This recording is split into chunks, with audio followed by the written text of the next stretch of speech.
वज़ीर ख़ज़ाना मोहम्मद औरंगज़ेब ने कहा है कि पाकिस्तान डिजिटल करेंसी की जानिब जाने का सोच रहा है। वर्ल्ड इकोनॉमिक फोरम के ख़ुसूसी सेशन में गुफ्तगू करते मोहम्मद औरंगज़ेब ने कहा कि गैर दस्तावेजी मईशत को सबसे बड़ा चैलेंज करार दिया गया है कि 10 खरब रुपए का कैश ज़ेर गर्दिश है, आधी मईशत गैर दस्तावेजी है। Start off with you. And Pakistan is such an interesting economy. It's emerging. There are a lot of exciting elements to the economy, but you also have a lot of macroeconomic issues right now. I was looking at how many people use cash in Pakistan, and it's still dominant. Around 40% is still cash.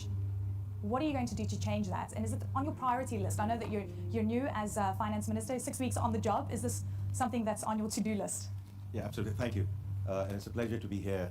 As you mentioned, macroeconomic issues are there, but we have entered this year on a much better note than we were this time last year. All the macroeconomic variables are moving in the right direction, but certainly we need to bring in more macroeconomic stability and more permanence in it as we go forward. But coming back to your question, it is indeed a big challenge. We have 10 trillion rupees cash in circulation in the country at the moment, and if you compare it to our annual revenue budget, that's about 9.4 trillion rupees. So it's almost, half of the economy is in that undocumented sector. So that's the informal sector, essentially. Correct. Yeah. So from our perspective, we need to reimagine our economy the way other countries have done, with the help of get onto the digital solutions, and we have two important pillars. We have the national identification being supported by NADRA, and we have a real-time payment system called RAST. And these are two important pillars through which we can actually start moving towards sort of documenting the economy through digital solutions. As we speak, actually on Friday, I signed an agreement with McKinsey. They are going to come in and actually help us with end-to-end digitalization of our tax authority. So they'll work on the design and they'll work on the implementation side as well. But to answer your question, it is a huge, huge priority for us as we go forward. Fantastic.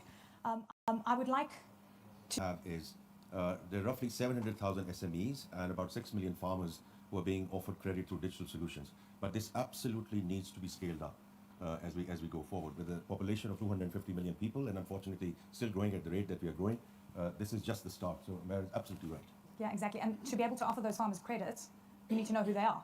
Yes. Minister, I mean, you need to have data on them. You need to know that they're going to be paying back, which, I mean, sort of like a cycle that we need to focus on. So Blythe, I want you to jump in here. You want to jump in? I just want to say I respectfully slightly disagree with my brother, because there's always this debate between having a level playing field between the banks and the telcos who are coming in. Yeah. Because while everyone is compliant, but the compliance standards for banking or traditional banking institutions, KYC, AML, sanctions, transaction monitoring, is at a very, very different level. Capital adequacy ratios, and things like that. We'll touch on. I just want to get Amna to jump in here. We haven't heard from you yet.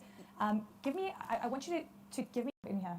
No, I think I agree with what is being said there in terms of the role which is played with the help of data and data analytics, and actually understanding the value chains and supply chains, and how that behavioral stuff then actually gets back into algorithmic learning.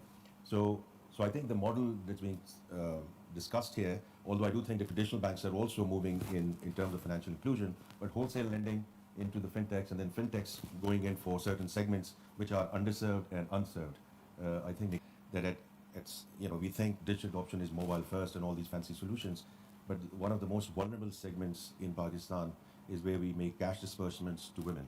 It's under the Benazir Income Support Program. And it's unfortunate, but that's the reality on ground, that they don't want all cash coming to them, which is given by the government, because they say the moment you give us cash, our son takes it away, our brother takes it away.